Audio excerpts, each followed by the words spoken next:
नमस्कार साथियों, बहुत बहुत स्वागत है आपका प्रखर संस्कृत एकेडमी में। और आज की क्लास में हम अध्ययन करेंगे वाच्य परिवर्तन।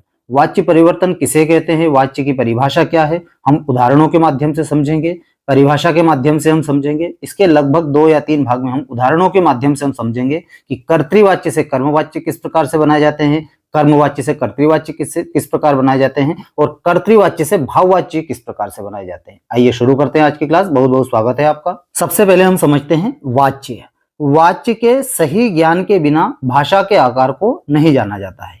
संस्कृत भाषा में 3 वाच्य होते हैं। कितने वाच्य होते हैं? 3 वाच्य। सबसे पहला है कर्तृवाच्य, कर्मवाच्य और भाववाच्य। अब वाच्य कहते किसे हैं? क्रिया के द्वारा जो कहा गया कथन, हमने क्रिया किस प्रकार से है उसका जो कथन है वह है वाच्य। आगे देखते हैं। देखिए, कर्तृवाच्य तो सकर्मक और अकर्मक सभी क्रियाओं का होता है। देखिए ध्यान देना, यहाँ पर ये जो कर्तृवाच्य है ये सकर्मक में भी होता है और अकर्मक। अब ये सकर्मक और अकर्मक क्या है? सकर्मक का मतलब होता है जिसमें कर्म लगा हो। जैसे राम पुस्तक पढ़ता है तो राम क्या कर रहा है? पुस्तक पढ़ रहा है, तो पुस्तक हो गया कर्म। अकर्मक, अकर्मक जिसमें कर्म नहीं लगा है। जैसे राम हंसता है तो हंसने की क्रिया है लेकिन इसमें कर्म नहीं लगा हुआ है। तो कर्तृवाच्य जो होता है वो सकर्मक में भी होता है और अकर्मक में भी होता है, सभी क्रियाओं का होता है। किंतु कर्मवाच्य सकर्मक क्रियाओं का ही होता है। कर्मवाच्य हम बनाएंगे तो उसमें कर्म का होना आवश्यक है। जिन क्रियाओं का कर्म नहीं होता है वे अकर्मक क्रिया कही जाती है। जैसे हस, शी इत्यादि, ये जो धातुएं हैं ये अकर्मक धातुएं हैं। संस्कृत भाषा में अकर्मक क्रिया के द्वारा भाववाच्य और कर्तृवाच्य होता है। आगे देखते हैं। वाक्य रचना विशेष में वाच्यों के अनुसार कुछ नियम होते हैं। जैसे कर्तृवाच्य में कर्ता प्रधान होता है। जो कर्तृवाच्य होता है उसमें किसकी प्रधानता रहती है? कर्ता की प्रधानता रहती है। अतः क्रिया किसके अनुसार होगी? कर्ता के अनुसार लिंग, पुरुष और वचन होते हैं। यानी कर्ता जो है एक वचन का है तो क्रिया भी हमारी एक वचन की ही रहेगी। किसमें? कर्तृवाच्य में। हम उदाहरणों के माध्यम से समझते हैं। हम कर्तृवाच्य, भाववाच्य और कर्मवाच्य के उदाहरणों को देखते हैं। सबसे पहले हम देखेंगे कर्तृवाच्य। कर्तृवाच्य को हम उदाहरणों के माध्यम से समझें तो बालक विद्यालय जाता है। अब देखिए इसमें कर्ता क्या हुआ? कर्ता बालक है और कर्म क्या है? विद्यालय, और जाने की क्रिया है जाना है। तो बालक का हो जाएगा बालकः विद्यालयम गच्छति। बालक विद्यालय जाता है। देखिए 2 बालक विद्यालय जाते हैं। अब बालक कितने हैं? 2 हैं, तो बालक का द्विवचन हो जाएगा बालको, विद्यालय का विद्यालयम। और अब क्रिया किसके अनुसार होगी? द्विवचन के अनुसार होगी। तो यहाँ क्रिया हमारी हो जाएगी द्विवचन की, गच्छतः। बालको विद्यालयम गच्छतः। बहुत से बालक विद्यालय जाते हैं, तो बहुत से बालक है तो बहुवचन की क्रिया करता हो जाएगा, तो ये हो जाएगा बालकाः विद्यालयम। क्रिया भी हमारी किसकी हो जाएगी? बहुवचन की। तो बालकाः विद्यालयम गच्छन्ति। मध्यम पुरुष में हम देखें तो तुम क्या करते हो, तो तुम का हो जाएगा तुम। तुम ये मध्यम पुरुष का एक वचन है, तो क्रिया किसकी आएगी? मध्यम पुरुष के एक वचन की। तो यहाँ पर क्रि धातु में करोषि हो जाएगा। तो हम किम करोषि, तुम क्या करते हो। तुम दोनों क्या करते हो? अब ये मध्यम पुरुष का द्विवचन है तो क्रिया हमारी मध्यम पुरुष की द्विवचन की आएगी। तो युवाम किम कुरुथा।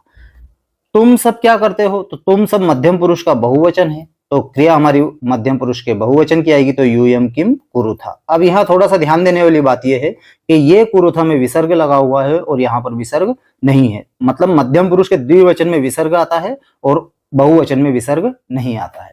मैं पुस्तक पढ़ता हूं। अब ये जो मैं है उत्तम पुरुष का एक वचन है तो क्रिया हमारी उत्तम पुरुष एक वचन की आएगी। तो अहम पुस्तकम पठामि। हम दोनों पुस्तक पढ़ते हैं, हम दोनों, यह उत्तम पुरुष का द्विवचन है तो आवाम पुस्तके पठावह। ये भी उत्तम पुरुष का द्विवचन आ जाएगा क्रिया में, आवाम पुस्तके पठावह।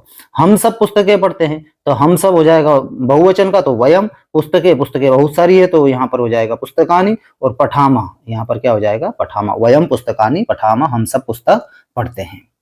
अब हम देखते हैं कर्मवाच्य के उदाहरण। अब हम अध्ययन करते हैं कर्मवाच्य का। कर्मवाच्य में कर्म की प्रधानता रहती है, यानी जो कर्मवाच्य रहेगा उसमें कर्म की प्रधानता रहेगी। अतः क्रिया जो है वो लिंग, पुरुष और वचन में कर्म का अनुसरण करेगी। क्रिया जो होगी वो कर्म के अनुसार होगी। कर्तृवाच्य में क्रिया किसके अनुसार होती है? कर्ता के अनुसार होती है। और कर्मवाच्य में क्रिया किसके अनुसार होगी? कर्म के अनुसार। कर्तृवाच्य का कर्ता कर्मवाच्य में तृतीया विभक्ति का होता है। अब ये ध्यान देना, देखिए कर्तृवाच्य यदि हम बनाएंगे तो कर्ता किसमें रहेगा? प्रथमा विभक्ति में रहेगा। और कर्मवाच्य हम बनाएंगे तो कर्ता किसमें रहेगा? तृतीया विभक्ति में रहेगा। अभी हम उदाहरण के माध्यम से भी समझेंगे। यहाँ सभी धातुएं आत्मनेपदी की होती है। जब कर्मवाच्य हम बनाएंगे तो हमारी जो क्रिया रहेगी वो आत्मनेपद में हो जाएगी। किस में हो जाएगी? आत्मनेपद में। और कर्तृवाच्य में किस में रहती है? परस्मैपद में। ठीक है, हम उदाहरणों से आपको क्लियर हो जाएगा। और उनके बीच में या जुड़ जाता है। देखिए अब उदाहरण से हम समझते हैं। छात्रेण विद्यालयः गम्यते। ठीक है, ये कर्मवाच्य का उदाहरण है। तो कर्मवाच्य में कर्ता किस में गया? तृतीया विभक्ति में गया, छात्रेण। कर्म किस में गया? प्रथमा विभक्ति में गया, तो विद्यालयः। और गच्छति का क्या हो गया? गम्यते। यदि हम इसी वाक्य को कर्तृवाच्य में बनाएंगे तो ये कर्ता किस में चला जाएगा? प्रथमा विभक्ति में, तो यहाँ क्या हो जाएगा? छात्रः। क्या हो जाएगा? छात्र। अब ये विद्यालय का क्या हो जाएगा? विद्यालयम। क्या हो जाएगा? विद्यालयम। और ये गम्यते का हो जाएगा गच्छति। ठीक है, इससे आपको क्लियर हो जाएगा। ये कर्तृवाच्य का है और इसी को यदि हमने कर्मवाच्य में बनाया तो ये हो जाएगा छात्रेण विद्यालयः गम्यते। छात्र के द्वारा विद्यालय जाया जाता है। कर्मवाच्य का दूसरा उदाहरण है छात्राभ्याम पुस्तके पठ्यते। ये छात्राभ्याम जो है तृतीया विभक्ति का द्विवचन है।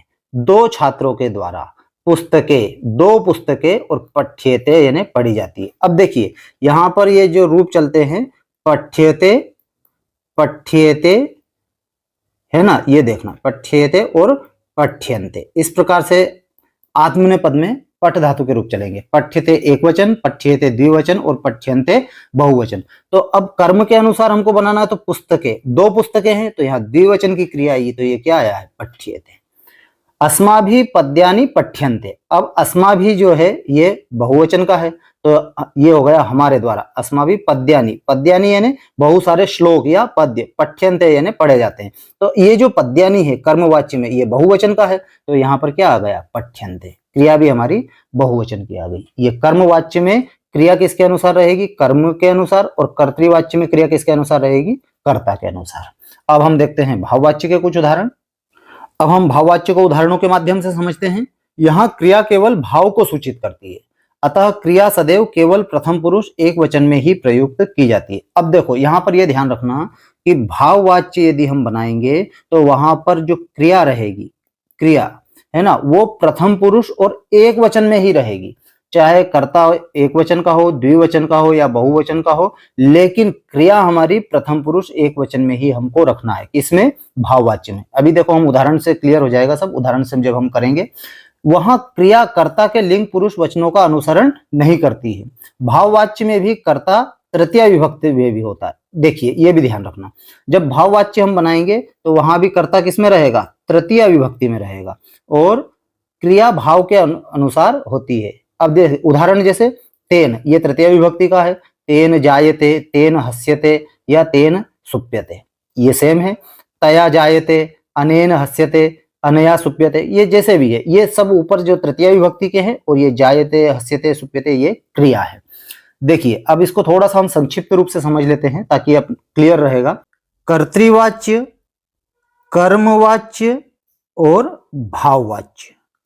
कर्तृवाच्य में जो कर्ता है वो प्रथमा विभक्ति में रहेगा, कर्मवाच्य में कर्ता तृतीया विभक्ति में रहेगा, और भाववाच्य में जो कर्ता है वो तृतीया विभक्ति में रहेगा।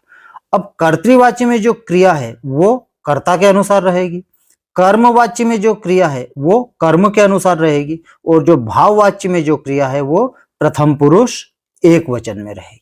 ठीक है, बस यही हमको देखना है, कर्ता, कर्म और क्रिया। आगे देखते हैं वाच्य परिवर्तन करने की विधि। अब देखिए ये नियम थोड़ा सा ध्यान से समझना दोस्तों। कर्तृवाच्य से कर्मवाच्य में परिवर्तन करने के लिए वाक्य में कर्ता का तृतीया विभक्ति में तथा कर्म को प्रथमा विभक्ति में परिवर्तन करके कर्म के पुरुष और वचन के अनुसार क्रिया को हम लगाते हैं। देखिए इसको हम एक बार पुनः समझते हैं। जब हम कर्तृवाच्य से कर्मवाच्य में किसी वाक्य का परिवर्तन करेंगे तो उसमें कर्ता को हम किस में ले जाएंगे? तृतीया विभक्ति में ले जाएंगे। कर्म को हम किस में ले जाएंगे? प्रथमा विभक्ति में ले जाएंगे। और कर्म के पुरुष और वचन के अनुसार हम क्रिया लगाएंगे। देखिए उदाहरण से हम समझे, रामः पाठम पठति, ये कर्तृवाच्य का है। ठीक है, अब राम पाठ पढ़ता है। अब इसको यदि हमको कर्मवाच्य में बनाना है तो कर्ता किस में जाएगा? तृतीया विभक्ति में जाएगा। तो राम का हमने लिख दिया रामेण। कर्म किस में जाएगा? कर्म जाएगा प्रथमा विभक्ति में जाएगा। तो पाठम का हमने क्या कर दिया? पाठ कर दिया। और क्रिया यहाँ पर क्या है? क्रिया, क्रिया किसके अनुसार होगी? कर्म के अनुसार होगी। कर्म जो है हमारा एक वचन का है तो यहाँ पर हो जाएगा पठ्यते। राम के द्वारा पाठ पढ़ा जाता है। उम्मीद कर रहा हूं दोस्तों आपको वाक्य समझ में आ रहे हैं, वाच्य परिवर्तन करना समझ में आ रहे हैं। यदि वीडियो अच्छा लग रहा है तो वीडियो को प्लीज लाइक कीजिएगा दोस्तों। आगे हम देखते हैं अन्य उदाहरण। इसी प्रकार कर्तृवाच्य से भाववाच्य बनाने के लिए, इसके पहले हमने कर्तृवाच्य से कर्मवाच्य को समझा, अब यहाँ पर कर्तृवाच्य से भाववाच्य यदि हमको बनाना है तो उसके लिए भी कर्ता को हमको तृतीया विभक्ति में परिवर्तित करके क्रिया को प्रथम पुरुष एक वचन में ही लगाना है। यानी हमको भाववाच्य यदि बनाना है तो क्रिया किस में रहेगी? प्रथम पुरुष में रहेगी और एक वचन में रहेगी। चाहे कर्ता एक वचन का हो, द्विवचन का हो या बहुवचन का हो, लेकिन क्रिया हमको प्रथम पुरुष एक वचन में ही रखना है। देखिए उदाहरण से हम समझते हैं। बालकः हसति, बालक हंसता है ना। तो बालकः को हमको किस में ले जाना है? तृतीय विभक्ति में ले जाना है। तो यहाँ पर हो जाएगा बालकेन। क्या हो जाएगा? बालकेन हस्यते, यहाँ पर प्रथम पुरुष एक वचन में।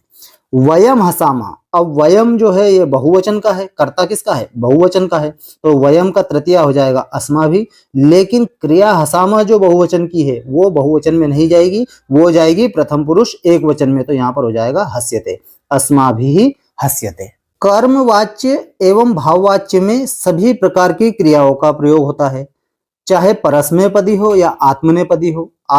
दोनों का प्रयोग आत्मनेपद में होता है। देखिए कर्मवाच्य में और भाववाच्य में आत्मनेपद का प्रयोग होगा और कर्तृवाच्य में परस्मैपद का प्रयोग होगा। ये धातुओं की यहाँ पर बात हो रही है। धातुएं दो प्रकार से चलती है, परस्मैपद में और आत्मनेपद में। जैसे परस्मैपद में पठति पठता पठन्ति होता है और आत्मनेपद में होता है पठ्यते पठ्यते पठ्यन्ते। आगे हम उदाहरणों के माध्यम से समझेंगे। आगे देखते हैं कुछ धातुएं। परस्मैपद में धातुएं किस प्रकार से चलती है और आत्मनेपद में धातुएं किस प्रकार से चलती है। पठति पठ्यते, खादति का खाद्यते, लिखति लिख्यते, हसति हस्यते, भवति भूयते, धावति धाव्यते, करोति क्रियते, क्रीणाति का क्रियते। अब देखिए यहाँ पर ये जो धातु है करोति, इसकी जो मूल धातु है वो है क्री, और ये जो क्रीणाति है इसकी जो मूल धातु है वो है क्री। इस क्री का मतलब होता है करना और ये क्री इसका मतलब होता है खरीदना, है ना। ये थोड़ा सा ध्यान रखना। क्री धातु यहाँ पर करना और क्री यानी खरीदना। इसका जो आत्मनेपद में चलता है वो चलता है क्रियते, और क्रीणाति इसका जो चलता है वो चलता है क्रियते। नयति का नीयते, गच्छति गम्यते, इच्छति इष्यते, कथयति कथ्यते, क्रुध्यति क्रुध्यते, गायति गीयते, जानाति ज्ञायते, ददाति दीयते, पश्यति दृश्यते। अब हम देखते हैं मूल धातु से आत्मनेपद में किस प्रकार से रूप चलते हैं। नृत नृत्यते, युद्ध युध्यते, शक शक्यते, पूज पूज्यते, ध्री धार्यते, भी भीयते, ब्रू उच्यते, हन हन्यते, कुप कुप्यते, कृश कृष्यते, क्षम क्षम्यते, चिंत चिंत्यते, त्यज त्यज्यते, निंद निंद्यते। तो आज की क्लास में दोस्तों बस इतना ही। आज हमने कर्तृवाच्य, कर्मवाच्य और भाववाच्य को परिभाषा के माध्यम से समझा, उदाहरणों के माध्यम से समझा। इसके अगले पार्ट में हम केवल उदाहरणों को समझेंगे। उदाहरणों से कर्तृवाच्य और कर्मवाच्य में किस प्रकार से परिवर्तन करें उनका हम अध्ययन करेंगे। उम्मीद कर रहा हूं दोस्तों आपको ये वीडियो अच्छा लगा है, और यदि वीडियो अच्छा लगा है तो वीडियो को लाइक कीजिएगा, चैनल सब्सक्राइब कीजिएगा दोस्तों। मिलते हैं हम इसके अगले पार्ट में उदाहरण के साथ। तब तक के लिए जय हिंद जय भारत। धन्यवाद दोस्तों।